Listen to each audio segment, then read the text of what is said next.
200,000 New South Wales voters will have their say tomorrow in a Super Saturday of by-elections triggered by the resignations of the Liberal and Labor leaders. The seats of Willoughby, Strathfield, Bega and Monaro are up for grabs, and the results will have ramifications for the new Perrottet Government. The seat of Willoughby in North Sydney was held by former Premier Gladys Berejiklian for 18 years. The man hoping to continue the Conservative hold here is father of two, Tim James.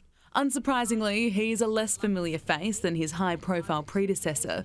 I haven't actually heard about him. Tim James, have you heard of him? No. I just don't follow him that much after Gladys left. Have to prove himself first.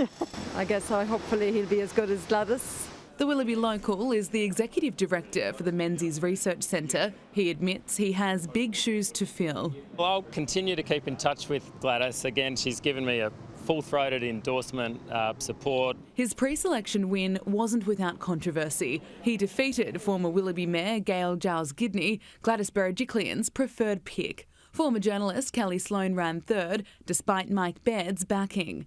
The Conservative candidate triumphing over the moderates by 6 votes. It was a strong, open, democratic pre-selection. With no Labor candidate contesting Willoughby and the Liberals commanding a massive 21% margin, Tim James' pre-selection will probably be closer than the by-election. But he's campaigning hard nonetheless.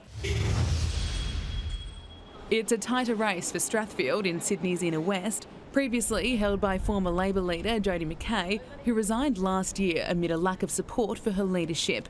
But it's support from voters Labor now needs to retain Strathfield, with the New Look party defending a 5% margin. Their candidate is 50-year-old businessman Jason Yatsen-Lee. People in this electorate come from everywhere and they want to do well, they're aspirational. Jason doesn't live in the area, opting instead for a more affluent area on Sydney's North Shore. But Jason says that doesn't discount him from knowing Strathfield, framing the by-election as a COVID contest. COVID's number one. People are pretty unhappy with the way COVID's been managed by Dominic Perrottet, so they reflect that a lot. But local and high-profile Liberal candidate Bridget Saker argues. Well, if you look at New South Wales, it's the best state in Australia.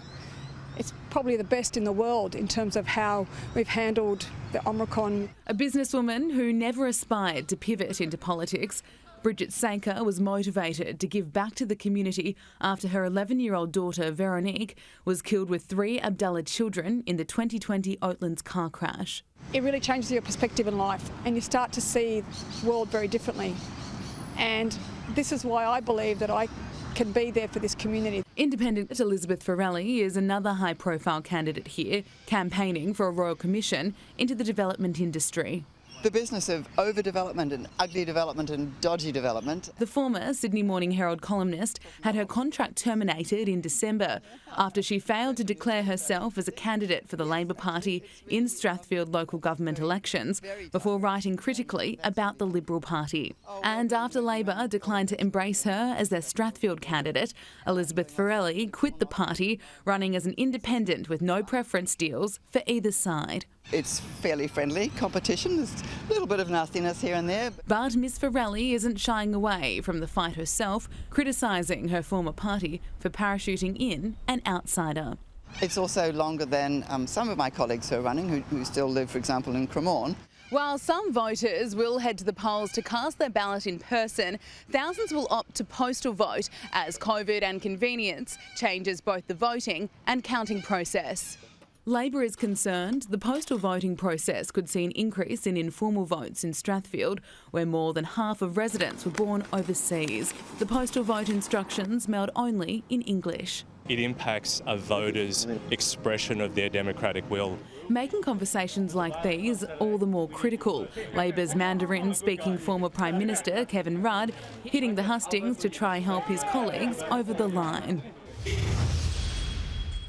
The battle for Bega is also expected to be tough. The Liberals hold the regional seat by a margin of 6.9%.